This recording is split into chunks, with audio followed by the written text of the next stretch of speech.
Hey everybody, it's Jenny, it's Bill, it's Warehouse Creations. We have another kiln opening for you. Finally, we have some time to breathe. And in this kiln, I know I have the plant stakes. That's another video that I'll show you how I made those.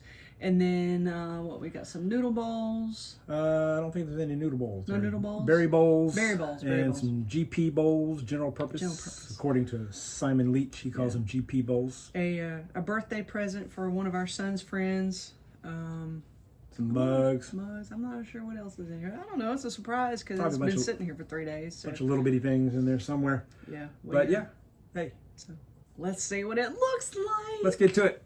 Here we go with Moaning Myrtle. Here comes Moaning Myrtle. All right. Plant stakes look okay. That's not exactly what I wanted it to look like, but it'll work. It'll work. That's the birthday present. And then we'll pull these out and talk about them for just a second. There she is. Okay, so Which one I see first? we'll go ahead and start with the plant stakes. Yeah, they're plant stakes. So these I did. There's another video that will be coming out with these. I can just tell you now, these are all with the Amico Celadons, and I could have gone with another coat or two on these, but it didn't really. It's not that big of a deal.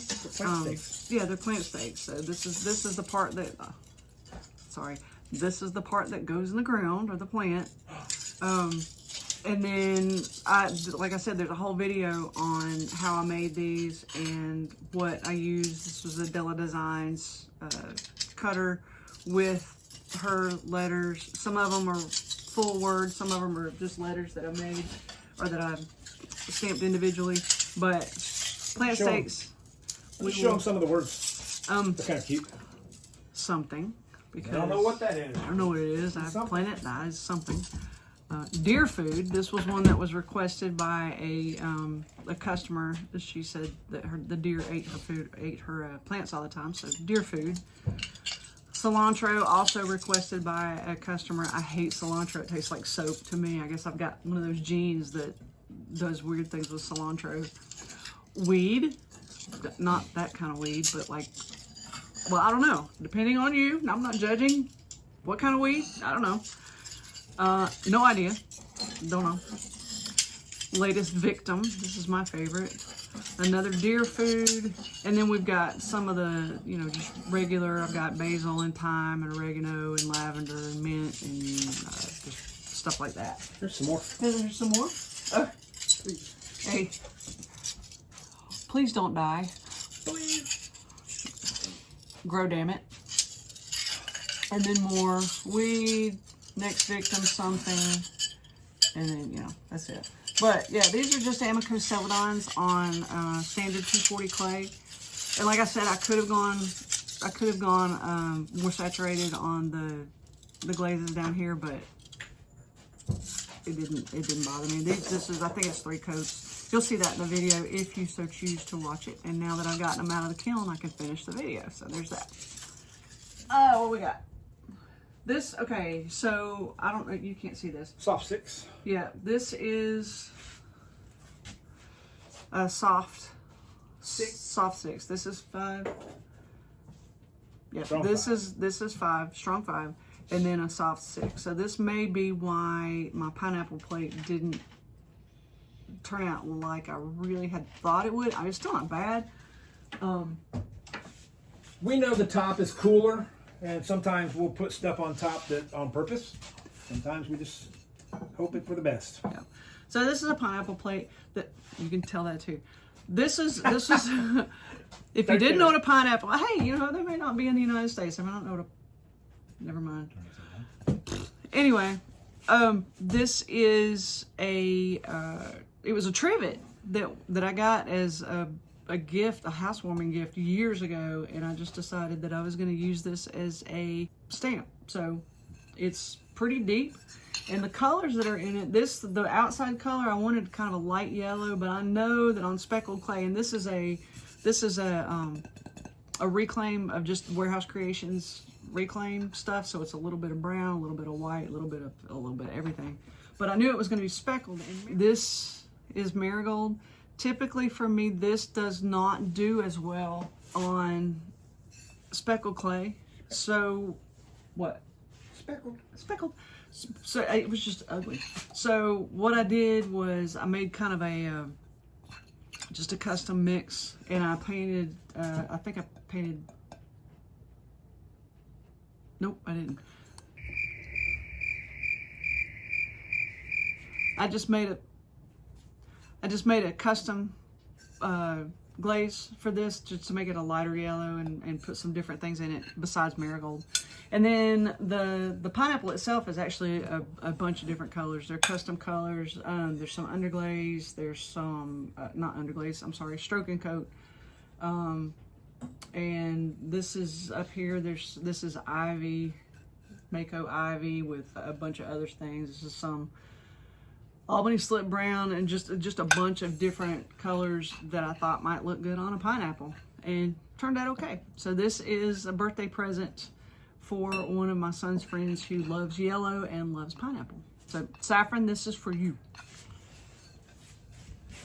And I lied, there are noodle bowls. Well, there's one. It's just not the ones I made. You made one. Oh. I like that. Okay. You may not like it. I like it. So, you know, Bill makes his noodle balls, and he is Mr. Perfection, and he loves to make round things. And so from time to time, things happen, and one of his noodle bowls will get, messed up. He'll either forget to carve out the side, or it'll chink out, or it'll, do something that warp.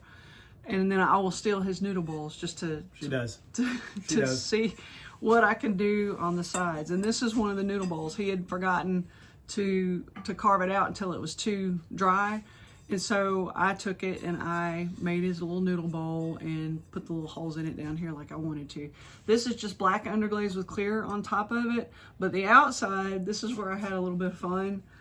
I took it and I made a noodle bowl, just with speedball underglazes, and then put the clear coat on top of it, and that's what that is. This is in the owl is aqua celadon, because I knew it was a really light coat, but I think that turned out pretty cute. I'm kind of proud of that. That's not cute. bad for I like it. And you were gonna throw it away. I was gonna throw it away. I was. Hey, fun fact. If you don't live around owls, you've never been around owls, they don't all go hoo. Some of them go, ah! They do. Oh. Some of them make terrible noises. You don't want to hear it in the dark at night. That was loud. You really don't. Yeah, that's what they are. They're loud. Hey, these are pretty. Oh, yeah, cool. Oh, I love that. More little GR Pottery Forms trays. This was a roller that I had made out of a bisque piece. I carved it in. It's my pattern. Nobody has this but me. It's just with I carved into a piece of rolled up clay and then bisque fired it. And then this one, also nobody has this but me, because this pattern is hot glue. I just made a pattern on, I think I did it on like plastic, not plastic, what do you call it, wax paper, and then pull it off, and then this is what you got. So this is Deep Sea, and this one is Ivy. Is ivy. All right, got a little mug action going here. All of these are on a reclaim of our studio clays. It's a mix of all of our clays. We've talked about it before. There's some on that pineapple plate. Yep, there's some brown speckled in there. There's some 240 maybe. There's a little bit of high water. Let's just take a moment and grieve about the loss of high water clays.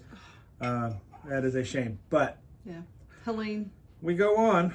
Anyway, so this is iron luster. These three. That's iron luster with toasted sage. Those are amicos. That's pretty. And I really love this glaze. Not so much, I mean, yeah, I like it, what it does on the outside, but what it does, if I get that inside shot, it's got a lot of line breaking to it. It's just a really cool mixture on there. And these, this hit really close to a 6. So close, but not quite, but it does well at a strong 5. And then let's put these away. While he's putting those away, I just want to say, if you don't use cones in each firing, you really don't know what you're firing to. So I strongly recommend using cones in each firing. If you have something that goes wrong, you see a glaze. I did 3 coats. It said 3 coats, but it's still brown. It's supposed to be blue. That is a couple of things. Maybe you didn't get a strong 3 coats. Maybe it didn't get to what your kiln says it got to on that shelf. That's and we know that in this kiln, the top and the bottom are usually a little cooler, and the middle is pretty bang on where we want it on a 6, strong 6. So just a little kiln talk there. Use your cones. That way you can't say, oh, I don't know what it did. All right, so this is on the reclaim again, a couple of little tulip-shaped mugs. My favorites. And this is your traditional obsidian base with 3 coats of seaweed. And let's see, was this, the tulip mugs was oatmeal, blobs of oatmeal. I just take a brush and kind of just make blobs on there so it'll run down a little bit and not be, you know, so symmetrical. Love that. And I like awesome. the handles. What he's done with. I got a little, you know, What do you do with the handle got on a little there? fancy with my handles, with a little thingy for your thumb. And they're what is this, extruded? Yeah. I don't know, they just feel good. They're not flat, but they're not, I don't know. You know how like you have to pick up each mug to find out if it fits your hand or not? That's one of the cool things I like about pottery. But these just, they feel good. They do. Thank you. You're welcome. I'll take that compliment. All right, next shelf. We were trying to figure out, is this 2.5 or whatever? It's all, I don't know. Next shelf. They were like this. Yeah. So, you know. Anyway, so like we were talking, that's definitely a strong 6 there, bent all the way to the tip. And we'll take that every day in the middle. I'll have to keep the 5 off with a chisel. Hey, let's put those over there so I don't poke myself. All right, let's go with that. That's cute. If you've been following us on these kiln openings for a while, you have heard me just glorify my disdain for our azurite glaze, our coyote azurite. I don't know what happened to it, but for almost a year now, it's not been firing right, and I've tried. It'll deadpan. So I've been working, kind of mixing, you know, trying to see what the specific gravity, and I've put a little bit of Darvan in it, probably less than half a teaspoon, little bit at a time. Check it out. All right, it's back. I love this glaze. I hope you can see that. It has got a deep blue, and this is on the mixed clay. On a white clay, it is much more vibrant. Really happy with that. Glad to have that back. Now I just got to get some more. Azurite. Azurite. That's blue. Coyote. Azure. Coyote. That is Azurite. coyote azurite. That's yours. That's blue rutile. Can you guess? I mean, come on. Classic blue rutile. A little spoon rest. A little whatever dish. Yep. That's for you, baby. Thank you. I did that one for you. All right. So I did a series of like a collection thing. It's a berry bowl with a plate to go underneath it, a mug, and a GP bowl, general purpose bowl. And this is all on the last of our high water speckled brownstone. So we're taking a little morning break. Oh, M-O-U-R-N-I-N-G, sad. morning. For those of you that don't know, they're not going to be back open in clay production. I know their Tampa store's still open, or Clearwater. I think it's Tampa. Clearwater. But they're not making the clay in Asheville anymore. They're done. Anyway, so we've got, this is light blue Shino, and on a dark clay, I knew that it wasn't gonna really get that blue like I like it, but I wanted kind of that last chance to see what it would do. It's not bad if you like dark brown with a little blue on it. There's the little plate. Goes on there, little berry bowl. And the mug that goes along with that. It's got a lot more of the blue inside than it does on the outside. Strong 6 might have baked some of that blue out of that. Oh well. Blue hoo. Ha ha. There it is. There's the blue I'm looking for. So it's, yeah. I think it was the heat because it didn't get to the inside as much as it did the outside. But maybe a good strong 5. Yeah. This is a great little cereal bowl. You could use it as an egg mixer, you know, just something general purpose. That's what they're called. And I'm really enjoying making these. And they seem to be really popular at shows. So that'll be part of that. And the next one is straight up light Shino. Coyote light Shino. I love the creamy brown and the creamy whatever tan that we get with that. These are a new thing I'm making. I haven't really made that many of them, but I'm trying to decide if I like them smaller. This is a little smaller. This would be great for blueberries and maybe 6 strawberries. But blackberries would be great in this. That's the bowl. And there's the mug with that same extruded little handle. I love that extrusion, that That's dye. a great drip right there. Yeah, ooh, yeah, cool drip. Oh, what a drip. You're full of them today. I am full of them today. Fleur-de-lis, Louisiana. Fleur-de-lis.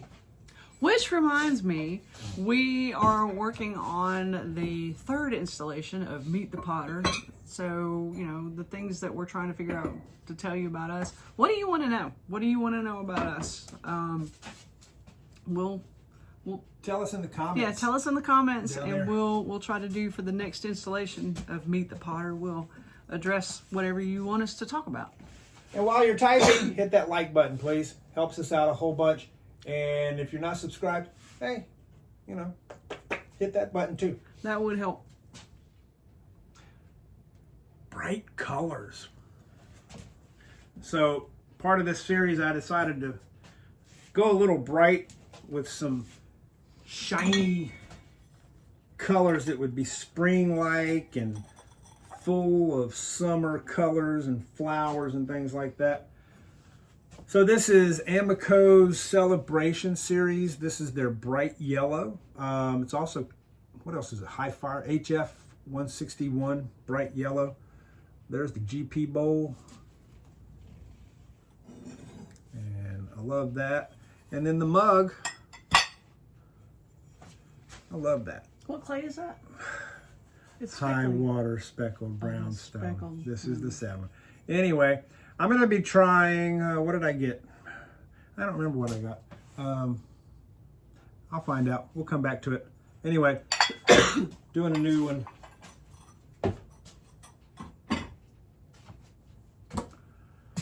Oh, let's see. And then Orangerie.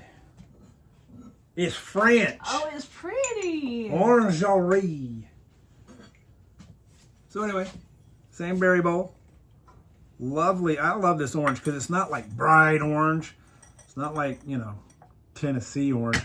Sorry, Tennessee fans, but that's a thing in our house. Anyway, so yeah, really nice.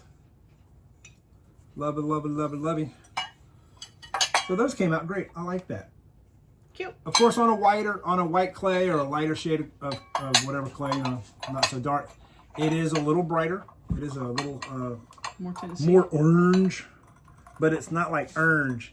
Y'all, anybody out there say orange? If you say orange, hit the like button. Give a comment. I say orange. How you spell that? URNJ. Orange. That was a whole shelf, so hold on for the next shelf. Okay, final shelf. And what we have here are just some little, these are little, we call them whatever dishes. Again, this is with the roller that I made with the bisque, where this is probably ivy. Nope. That is true celadon. Oh, that's true celadon. Amico. Yep. Sorry, you did that one. Yep. This is... And just to explain, their true celadon is not in their celadon line of glazes, but it acts so much like a celadon. It's really nice.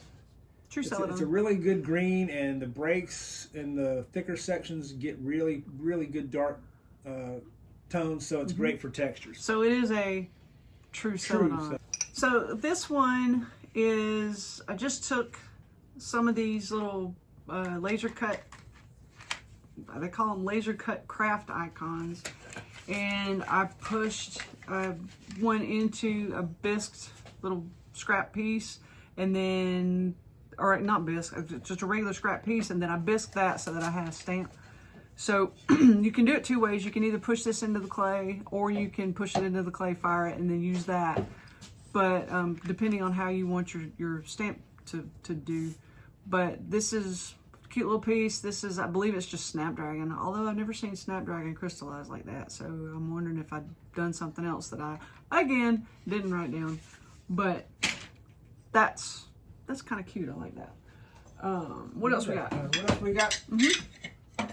We have not your favorite glaze, but for some reason she just doesn't care for Coyote Red Gold for her stuff. I love it on my stuff, and I think you're going to like it. Ooh, on that. Okay. Told you. All right, so yeah, normally red gold is not my favorite, but this turned out really well. It's just another whatever dish. That's really pretty. I like it. It's not red or gold. Well, I guess it's got some gold in it, but I mean, this is cool. But look at the back. Look at that little ring around the back. I mean, that's really kind of cool. I mean, and that's one glaze. So, I mean, you get all of those looks. There was a texture down at the bottom of that. So it does cover texture somewhat, but that looks awesome. What else? Hex. Again, that is, I think that's ivy. Yeah, right. That's ivy. It is ivy because I made sure to do only one coat. Ivy is a runner, so I only did one coat on the edges. This might have gotten just a little bit of extra, but I love ivy. This is actually my favorite green glaze because it does so many cool things. So I love it. I love ivy. What else? Is that green? Yeah, also ivy. That's seaweed. By itself. I've never seen it do that. Are you sure? Did you do both of those? Probably. Oh, I thought I did that one. Could be. Yep. Also ivy. Just a little. Never seen it. Whatever. What you want next? You want some more little? Oh, here's a little beverage sipper. That is, guess what? Mottled blue, baby. Coyote. I love that glaze. You see it? What it does on texture, especially throwing lines inside there, you can see it. Really, really cool. Really cool. And it's cute. And this is straight up Shino. I've had some issues with the Shino crackling when you dip it and it cracks off and it has some problems. But it looks like I may have fixed those as well. It was a specific gravity problem. Whatever. And another beverage sipper. Beverage sipper. It's a shot glass.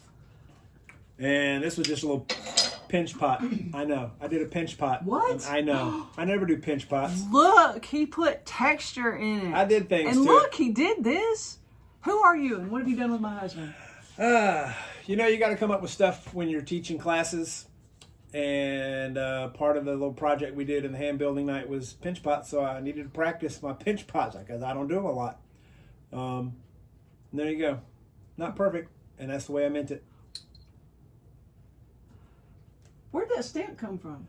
That's at the studio. We don't have that one. Of course we don't. That's cute. Yep. I like that. All right. So the next thing, do the prices. The pricey things. Tiffinie Helmer again at Hobble Creek Pottery, I think I've got like a girl crush on Tiffinie because she is so amazing. I love her so much. I've learned so many things from her. One of the things that she was talking about, it's been a while. She had a show, and her price tag. She actually made her price tags, and so that's what these are. And we've gotten so many compliments on these at shows. People just love these. I mean, they're just like little placards. Again, ivy on white clay. And what you do, it's the coolest thing because you can take a Sharpie. Did you know this? You can take a Sharpie. Did you know? Did you know? Take a Sharpie and you can write on these, and then when you are done with it, you just wipe it off and it comes off. So these are the best price tags, little signs. You could use these. Ooh, you could use these as place settings at a wedding. You can make them wedding favors. I don't know. But Tiffinie Helmer, again, she is... Love her. My favorite. She's awesome. So, yeah. So, if you're ever in Utah, check her out. Say hi to Tiffinie. But yeah, Tiffinie at Hobble Creek Pottery, she is just absolutely amazing. And there were 11 of these, and one died. So now there's 10. Bone dry. It's a dangerous position with clay to be in. It doesn't take much. It'll snap. There's number 9 and 10. Why, thank you. Hey, we got food. Okay. Oh wait, do you want food or you want the little things? What little things? Those things about your life. Oh. Okay, so you guys, you may know at this point in time that my brain is a little... Everywhere. I prefer left. Everywhere. I prefer left of center. So I was at school and we got this thing in a little bag with a little card in it, and it was a plastic potato. And it was a positivity potato or positive potato, and it had, this cute little potato with this card that said something like, you got this, your life is good, blah, blah, blah. So positive potato. Well, the way that my mind works and the way that things are in the some of the world, specifically the United States, but it's like a dumpster fire. And, everybody's talking about, oh, it's a dumpster fire, it's this, that, and the other. So I took the positive potato and I made dumpsters that are on fire. So I'm going to put them, they come in kits, and I've printed off 2 separate cards of dumpster fire. Like one of them is like a tarot card dumpster, and it's like your emotional support dumpster fire. And then the other one is something, I'll put a picture of it so that you can see what they say. But I just put them together as an emotional dumpster fire support kit. And I really want you to show some of the detail on it. It's got little feet on it. Yeah, it's got little feet. And here's I don't know if you can you even see that? Whee! Might see it better on this one. It's a little lighter. I don't know. Happy little dumpster fire with its feet. You get to choose your card with sayings on it about your dumpster fire life, or maybe somebody else's dumpster fire life. Their color, but they're all little happy dumpster fires. Here's a green one because dumpsters come in different colors, so you have to have different colors. So there's a green dumpster fire, and then there is a teal dumpster fire. So that's my dumpster fires. And speaking of my weirdness, I also decided, now this doesn't have anything to do with anything that we sell at shows or anything like that, but I wanted to see if I could do this. Now, I had already made some fake cookies for our cookies and milk pieces because people didn't know what to do with them. You put the milk in the front and the top and the cookies in the bottom. I'll show that too.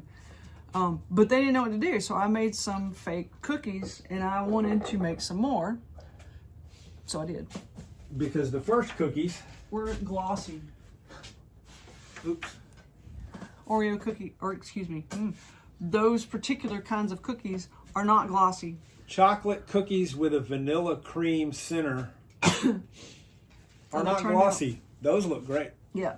Do they have that name on them? Okay, so what I did was I took a particular cookie and actually stuck it in some clay to make a mold, and I purposefully blurred out the name of that particular cookie so that these cookies look similar, but they don't have that name on them so that it's completely recognizable. Don't be coming after us. Yeah, it is not. No litigation We're not here. sponsored by anybody. But especially this particular cookie. Sponsored but yeah, by look our at wallet. This. Yeah, look, they turned out pretty well. I mean, this is what I love to do, because I used to, in our theater life, I love building props and just making all kind of different things. So this was perfect. I think the best compliment I ever got was I had made a whole bag or basket box, whatever, of vintage candy bars, and the best compliment I got was when somebody tried to eat one because they thought they were real. So these are not real. I would not recommend chomping down on these. Let's see what the rest of it is. All right. Which one do you want first? I also make sushi plates, and I had ordered off of Amazon some fake sushi just to use as a display prop, and I thought, I wonder, can I make some sushi? Because everybody's fascinated with the sushi. They'll always pick it up. Well, This if they're real? always, it's 95,000 degrees in Georgia in the middle of whatever spring show we're doing, and they pick it up, or winter, yeah. And they pick it is Georgia. They pick up the sushi and I thought it was real. I'm like, are you, what? Yeah. Anyway, so because they're so fascinated with the sushi, I thought, well, why can't I just make some sushi of my own so that it's something that I can say, yep, I made that. I don't know what it looks like, but let's see what it looks like. Looks like that. Not bad. It kind of looks somewhat sushi-ish. The seaweed looks great. I like the seaweed. Yeah, see, this is matte black, Mako matte black, so the seaweed does look pretty good. The color's got a little weird, but it looks like it's been sitting out in the Georgia sun for a week. Couple hours. But but there it is. I like it. I think that's kind of cute. That'll work. Also a prop that we have for noodle bowls, not noodle bowls, for berry bowls, we have these fake strawberries that, I don't know, children just seem to, They're fascinated. they're fascinated by these fake They strawberries. want to play with them. They want to lick them. So again, I thought, can I make fake strawberries? And I did. They look a little. It's a good first try. It's a good first try. Yeah. The little seed things look fantastic. Oh yeah. Whatever these those are called. What are those called? Seeds. Seed things. Yeah. So these are my strawberries. I am kind of pleased with how they turned out. And this has got I did a lot of different things trying to get some shading in there, and not make them so flat. I didn't want just a red strawberry with a green top. That would have been a little cartoonish for me, which is kind of weird coming from me because They've been so gauche. anyway, so yeah, I made strawberries. Is that it? That's it. That's it. All right, guys. That was the bottom of the kiln. So speaking of, her love of props and things, theater major. This Jenny right here, has a degree in theater stuff, and it's been a while. She is, well, I mean, it's been a while. You've had a whole career of other things and not, using that degree as an educator until now. She is the new director of theater and drama at our son's high school. Do we mention the high school? Yeah. Yeah. She's going to be at Model High School here in Rome. And that's fantastic. Dream. I'm so excited. We're really excited. And it's part-time. It's supposed to be part-time. It's supposed to be part-time. I will. We'll see. Nothing's ever part-time. No. But anyway. Well, that's the last of the kiln. Yep, it is. This time, we'll. So maybe we'll probably have at least one more kiln opening, maybe two, before we, and head off on our summer vacation To Europe. to Scotland And England. Yeah. We won't talk like that when we're there because they don't care for like that. No, Yeah, no. they don't. Besides, we would butcher it. And that'd be bad. Yeah, might get kicked out. Who knows? Oh, I can't wait. I'm so excited. Is that it? Yep. Hey, if you have any travel tips and how to sleep on an international flight and how to avoid jet lag and all that kind of stuff, let us know. Yes. We've never done this before. So, Because our midnight's going to be there 6 o'clock in the morning. Yep. That'll be fun. Hey, as always, we love hearing if you're from someplace far away or if you're from the next town. You know, let us know where you guys are from. If you have anything that you'd like to see us do in these kiln openings or something else, I have retired from teaching. Woo! Yes, so I'll be getting to do this a little bit more. Full-time potter. Full-time potter, full-time musician, if I can get it to that point. And we'll talk a little bit about the musician thing too in another. There's episode 3. It could be episode 3 of Meet the Potters. Meet the Potters. That's a little hint. But I'll be doing some instructional, maybe, I don't know if instructional, but I'll be doing some videos of me making and throwing and doing those things. Let me know what you'd like to see, because there's a lot of things that everybody does, and we don't want to be like everybody, because we're not like everybody. All right. Hey, this has been a great time. That's Jenny. That's Bill. Warehouse Creations. We'll see you later. Ciao.